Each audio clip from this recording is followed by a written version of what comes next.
Bonsoir et bienvenue à tous dans ce journal. La RDC lance un vaste programme de cartographie géographique aéroportée intégrant des technologies avancées pour une meilleure connaissance de son sol. Et puis nous verrons également l'ancien Premier ministre congolais Matata Ponyo a dénoncé mercredi 28 janvier 2026 sur les antennes de TV5 Monde un manque d'impartialité de la justice congolaise dans les procédures judiciaires engagées contre lui. Vous le verrez dans ce journal.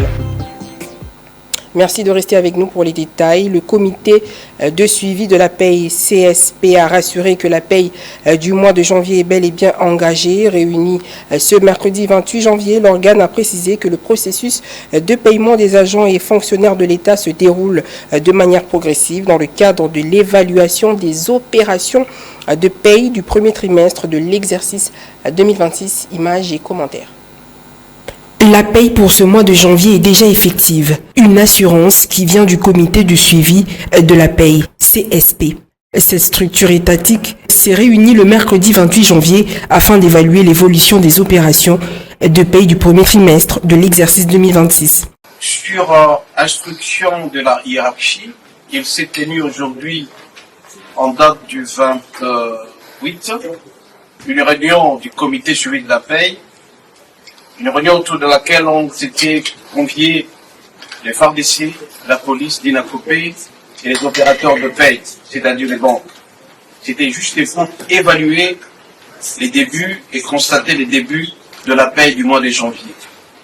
À l'issue de cette réunion, toutes les instructions ont été données aux différentes banques commerciales pour faire en sorte que les enseignants, les militaires, les policiers et les fonctionnaires puissent toucher leur argent en temps réel. Et les banques ont été réceptives. À l'issue de cette réunion, des instructions fermes ont été adressées aux banques commerciales et aux services concernés afin de garantir le paiement régulier et ponctuel des salaires des militaires, des policiers et des fonctionnaires civils de l'État. Les autorités de supervision ont, à cette occasion, insisté sur le respect strict des délais d'exécution de la paie afin d'éviter tout dysfonctionnement. Le Comité national de suivi de la paie a par ailleurs réaffirmé l'engagement du gouvernement à garantir la régularité et la transparence de rémunération des agents publics. Pour rappel, le retard observé dans le lancement des opérations de paie pour ce mois s'explique par le caractère particulier du mois de janvier qui marque à la fois le début d'un nouvel exercice budgétaire et celui d'un nouveau trimestre.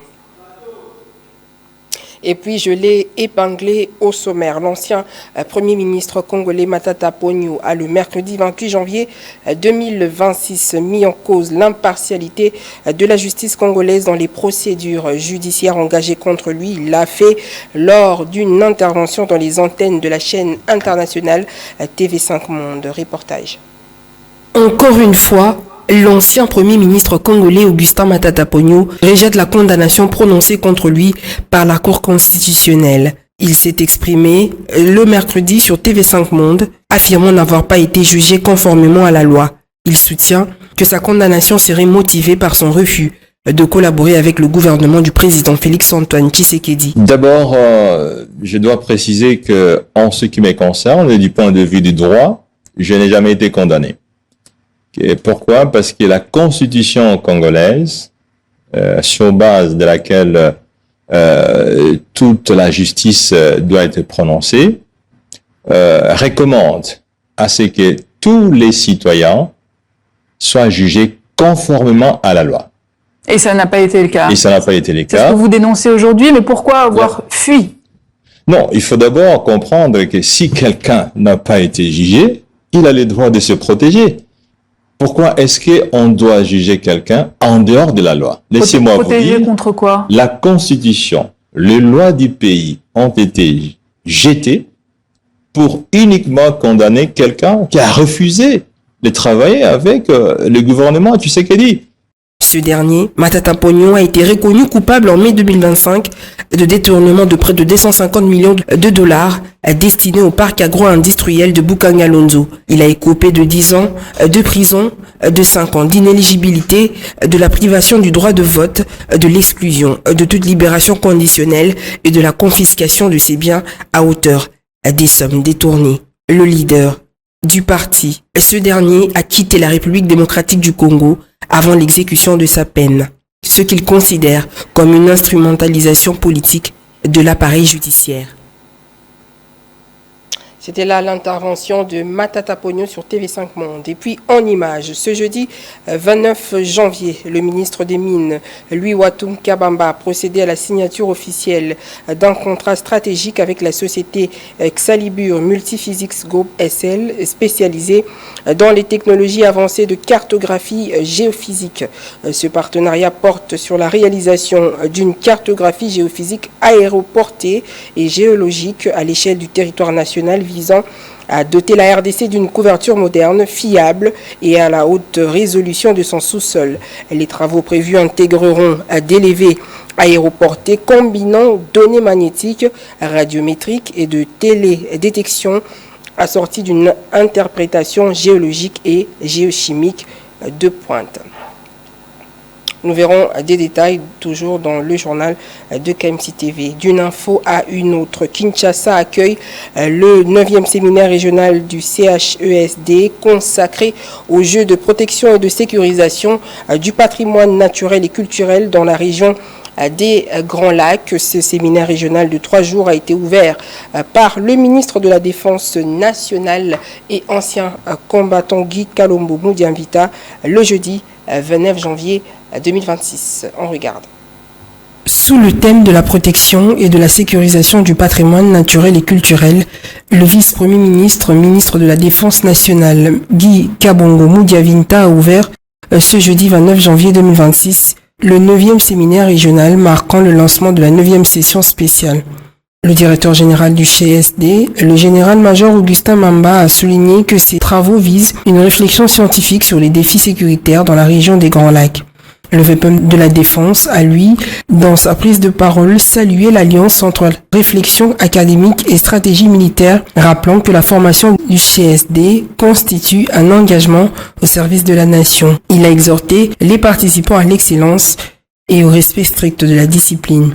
Prévu sur 3 jours, le séminaire abordera notamment les mécanismes de protection du patrimoine, les enjeux sécuritaires et les perspectives stratégiques avant sa clôture, le 31 janvier 2026, avec l'adoption de la déclaration du CSD. Et puis, face aux urgences de violation des droits humains enregistrées à Goma et à Bukavu, le ministère des Droits humains a lancé à Kinshasa un atelier stratégique réunissant experts gouvernementaux et sociétés civiles en vue de documenter les exactions commises depuis janvier 2025 par les rebelles du M23 et d'en établir un rapport. Image. Il matérialise de manière efficace le programme de notre gouvernement et la vision de son Excellence, Monsieur le Président de la République. Je vous salue également en mon nom personnel. Ainsi, nous nous réunissons dans un contexte de tristesse. Je vous remercie d'avoir arrêté ce que vous aviez comme programme pour cette journée afin d'être présent au lancement de cet atelier consacré à l'évaluation de la situation des droits de l'homme et à la rédaction du rapport sur les violations des droits de l'homme dans les villes de Goma, Bukavu et les environs. Je remercie en particulier les experts qui vont rester en cellule pendant 10 jours pour mettre en harmoniser les vues sur les rapports, les différents rapports que nous avons reçus sur les exactions qui se passent à l'est de notre pays. Depuis 12 mois, les forces rwandaises, avec leur supplétif AFC M23, occupent les villes de Goma, Bukavu et les environs. Ce temps-là est marqué par les violations massives et répétées des droits humains. Ces différentes violations portent atteinte aux droits garantis par la Constitution de la République démocratique du Congo et par plusieurs instruments internationaux relatifs aux droits humains. Ce sont donc ces rapports venant à la fois du circuit officiel, mais aussi des ONG à la fois nationales et internationales et de la société civile en général, que nous allons travailler pour dégager un rapport consolidé. Par ce mot, je déclare donc ouvert les travaux de notre atelier. Et puis le mercredi 28 janvier 2026 à Kinshasa, l'Agence nationale pour la promotion des investissements ANAPI et le ministère provincial de la jeunesse, sport et loisirs, culture et arts ont accordé leur violon autour du projet Lobby, une initiative ambitieuse dédiée à l'employabilité et à l'entrepreneuriat des jeunes Kinois. On regarde. Une séance de travail stratégique s'est tenue ce mercredi 28 janvier 2026 dans les locaux de l'ANAPI, réunissant le ministre provincial de la jeunesse, sport et loisirs, Bob Amisso, et la directrice générale de l'ANAPI, Madame Rachel Mpungu. Au cœur des échanges figurait la présentation du projet Lobby, conçu comme un levier de transformation pour la jeunesse de la ville de Kinshasa. Aligné sur la vision Kinshasa et Zobonga portée par le gouverneur Daniel Bumba Lubaki, le projet Lobby vise à renforcer les capacités des jeunes à travers la formation, l'accompagnement et la valorisation des talents. Porté par le concept « Un jeune, un rêve, un talent, un avenir », le projet ambitionne de faire de l'énergie juvénile un moteur de développement durable. Saluant la pertinence de cette initiative, la directrice générale de l'ANAPI a réaffirmé l'engagement de son institution à accompagner le projet, notamment par un appui technique, la formalisation des projets entrepreneuriaux et la facilitation des démarches administratives. À l'issue de cette rencontre, les deux parties ont convenu de consolider leur partenariat à l'organisation prochaine d'un atelier sur l'élaboration des termes de référence pour encadrer la collaboration ainsi que l'étude de modalités opérationnelles de cette mise en œuvre. C'était là un élément de Harris Mbenga, engagé dans une dynamique de modernisation et de fiabilisation du réseau électrique national. Le directeur général de la SNEL SA, le professeur ingénieur Teddy Luamba Mouba, poursuit ses actions sur le terrain à Bandundu. Cette vision se concrétise par l'installation d'un atelier interne moderne dédié à la maintenance des transformateurs. Images et commentaires. La volonté de la SNEL SA d'étendre et de rendre performant son réseau électrique à travers la République se concrétise jour après jour. Et parmi les exemples les plus éloquents, la ville de Bandundu s'impose aujourd'hui comme un modèle. Un défi que la SNEL Bandundu relève avec détermination sous la conduite de son directeur provincial, l'ingénieur Prosper Bakoukou. Avec comme résultat concret la mise en place d'un atelier moderne de réparation des transformateurs installé dans l'enceinte de l'ancienne brasserie Sobraband. Nous avons autour de 4 cabines dont les transformateurs ont été réparés sur place ici. Ces transformateurs qui ont été réparés ici n'auront pas une durée de vie moins de 5 ans. Quand nous contactons nos amis de l'extérieur pour travailler pour nous, les gens qui ne sont pas de la SNEL, quelquefois ils réparent des transformateurs moins d'une année, ça pète. Mais en tout cas, on a mis tous les moyens, toute la technicité pour qu'un transport réparé à Bandundu, en tout cas, ça puisse, la durée de vie ne soit pas moins de 5 ans. Ici, tout s'est fait sur place. Démontage, détection des pannes, isolation des fils, rebobinage, remontage, traitement contre l'humidité et remise en service. Une dynamique portée par la vision et la volonté du directeur général de la SNEL SA, l'ingénieur Teddy Luamba Mouba, qui a permis à la ville de Bandundu de disposer aujourd'hui d'un réseau viable, d'une desserte plus stable, d'une capacité locale de maintenance et d'un développement progressif du circuit électrique à travers toute la ville. Et puis en santé, alors que le gouvernement congolais avait annoncé une décrue de l'épidémie de Mpox sur l'ensemble du territoire, la découverte de 10 cas suspects dans une église de Lubutu au Maniema vient tempérer cet optimisme. Ce nouveau foyer est identifié au moment même où les autorités nationales réorientent leurs priorités vers la lutte contre le choléra. Le ministre de la Santé, Samuel Roger Kamba, avait pourtant annoncé il y a à peine une semaine une baisse significative des cas de Mpox à l'échelle nationale. Samuel Angalula était sur ce sujet. 10 personnes suspectées de Mpox ont été retrouvées dans une chambre de prière de l'église CCA 16, située dans le quartier Ndeka, à Luboutou, dans la province du Maniema. Alors que la maladie commençait à se développer sérieusement chez certains, ils ont été surpris par une équipe sanitaire dépêchée sur les lieux.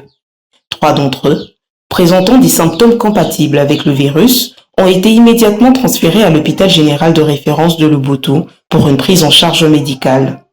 Cette découverte intervient pourtant au moment où le gouvernement affiche un certain optimisme.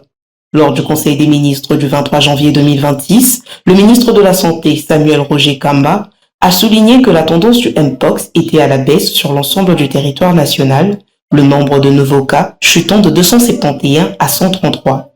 Le ministre a d'ailleurs placé la lutte contre le choléra comme priorité actuelle, cette épidémie ayant atteint 1638 cas suspects avec une létalité de 5%. Cependant, sur le terrain à Luboutou, la réalité est bien plus complexe que les chiffres. Les 7 autres suspects, restés dans l'église, ont opposé une résistance farouche aux autorités sanitaires. Loin de l'optimisme ministériel, ces malades affichent un ressentiment profond envers la médecine, évoquant l'idée d'un sortilège pour expliquer leur état de santé. Face à ce déni et à la résistance des malades, la société civile locale monte au créneau. Elle appelle à une intervention rapide et à une fourniture urgente de matériels médicaux et de médicaments pour contenir ce foyer. Et puis, quittant Kinshasa pour l'international, entre scène de chaos de l'ICE et diplomatie de fer, l'Amérique de Donald Trump bascule dans une crise sans précédent, alors qu'une liste noire prive 75 nations, dont 26 pays africains comme la RDC, d'accès au territoire américain. Le monde du sport s'insurge. De Berlin à Paris, l'ombre d'un boycott plane désormais sur la Coupe du Monde 2026. Certains annoncent déjà les couleurs. Ils sont prêts à renoncer au tournoi pour dénoncer la dérive autoritaire de Washington. Toujours avec Samuel Angalula. Depuis le retour de Donald Trump à la Maison-Blanche, l'Amérique a changé de visage. La priorité absolue du président, la traque des réfugiés clandestins. La police de l'immigration l'ICE agit désormais avec une brutalité qui glace le sang. Les témoignages de bavure se multiplient. Ici, une femme de famille abattue de sang-froid, là, un infirmier d'un hôpital d'anciens combattants criblé de balles alors qu'il tentait de secourir une femme violentée par les agents fédéraux. À cette violence interne, s'ajoute une agressivité internationale qui inquiète les chancelleries du monde entier. Entre rumeurs d'annexion de pays souverains et tensions extrêmes avec le Venezuela, à cela s'ajoutent des restrictions sévères contre plusieurs pays. Le coup près est tombé le 21 janvier 2026. Dans une volonté de verrouiller le territoire, l'administration Trump a imposé une restriction d'accès drastique à 75 nations. Parmi elles, 26 pays africains, dont la République démocratique du Congo. Le paradoxe est total. Alors que les États-Unis s'apprêtent à accueillir la planète entière pour la Coupe du Monde, la quasi-totalité des nations qualifiées se trouve aujourd'hui interdite de séjour sur le sol américain. Une situation ubuesque qui a mis le feu aux poudres. Le signal de la révolte est venu d'Europe, et plus précisément d'Outre-Rhin en Allemagne. Dès le 16 janvier, le ton est monté au sein de la CDU, le parti du chancelier allemand. Le député Jürgen Hard a brandi une menace jusqu'ici impensable, le boycott pur et simple de l'équipe allemande. Une absence de la sélection quadruple champion du monde serait un cataclysme pour la compétition, mais pour Berlin, c'est le dernier recours pour amener Donald Trump à la raison. L'onde de choc ne s'arrête pas là. En France, le député Éric Coquerel a lui aussi dénoncé les pratiques de Donald Trump, évoquant qu'il ne mérite pas d'accueillir les grands noms de football sur son sol. Même les figures historiques du football sortent de leur réserve. Ce lundi 26 janvier, Sepp Blatter, l'ancien président de la FIFA, a apporté son soutien aux supporters, appelant au boycott. Selon lui, le comportement de l'administration Trump, tant sur le plan national qu'international, rend la tenue du tournoi impossible dans ces conditions. Jamais dans l'histoire moderne, le sport le plus populaire au monde n'avait été à ce point confronté à la réalité brutale de la politique. Le ballon s'arrêtera-t-il de tourner en 2026 ? Le bras de fer est désormais engagé. Continuons avec cette note de sport. L'ancienne internationale belge et actuelle membre du staff technique du BX Bruxelles, Cécile Dejarnier, a effectué une visite en RDC où elle a pu découvrir les talents exceptionnels du football féminin local, accompagnée de Diego Lacroix, promoteur de l'académie Quilou Foot. Elle a rencontré les équipes de la capitale, dont le football club féminin, les Aigles du Congo et le cercle sportif féminin Birika, championne de Kinshasa, Givoni Moulumba. Alors évidemment c'est des conditions très différentes, vous savez tous, on est allé hier chez les Aigles du Congo, ici aujourd'hui à Kira. C'est vrai que c'est pas les mêmes conditions d'entraînement et tu dis il y a beaucoup de talent. Si elles avaient encore de meilleures conditions, ça progresserait tellement plus vite, ce serait vraiment mais ce qui me plaît c'est de voir l'intensité, ça joue trop bien, franchement j'étais hyper impressionné. Mais tu dis si on les met dans des meilleures conditions, encore meilleures conditions, ça va être, elles vont tellement progresser encore plus, ça va être incroyable. Alors les infrastructures, c'est vrai qu'en Belgique c'est beaucoup plus carré pour l'instant, même si comme je disais, on est allé voir les Aigles et on sent qu'il y a une volonté de faire progresser les infrastructures, et je pense partout, mais c'est vrai qu'en Belgique elles sont là, et les filles elles profitent des infrastructures des garçons, et donc c'est plus facile évidemment parce que tout est déjà en place. Mais ce que je trouve c'est que les conditions qui sont parfois plus difficiles, ça renforce une équipe, ça challenge une équipe, ça les oblige à mettre beaucoup plus d'intensité dans les entraînements, et je trouve que dans ce que je vois ici et dans ce que je vois dans l'équipe que moi j'entraîne par exemple, j'ai envie de leur dire s'il y a un truc qu'il faut retenir, c'est l'intensité qui est incroyable ici, et tu dis en fait avec ça, avec la puissance, tu peux tout faire derrière, et ça c'est une différence positive en RDC, c'est qu'il y a une puissance qui se dégage de chaque entraînement, de chaque joueuse, qu'on ressent peut-être parfois moins en Belgique où tu as peut-être un peu moins de passion parfois. Ici tu sens que c'est tout quoi, il faut tout donner, et ça je trouve ça incroyable.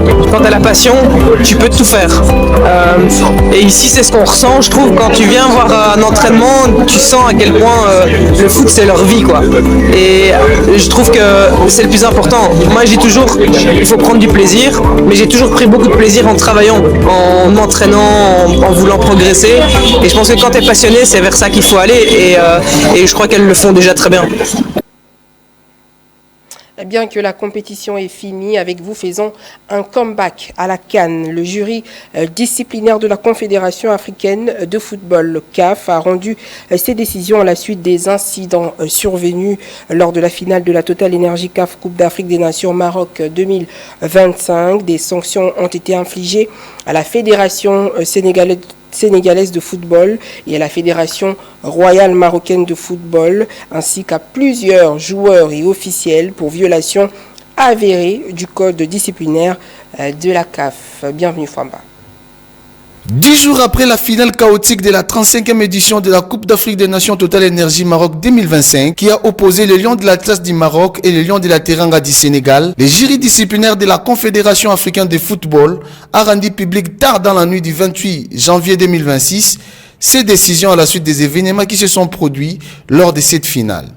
Du côté sénégalais, le sélectionneur Pape Bounatio a été suspendu pour 5 matchs officiels et devra payer une amende de $100,000 pour comportement antisportif et violation des principes de fair play, intégrité et atteinte à l'image du football.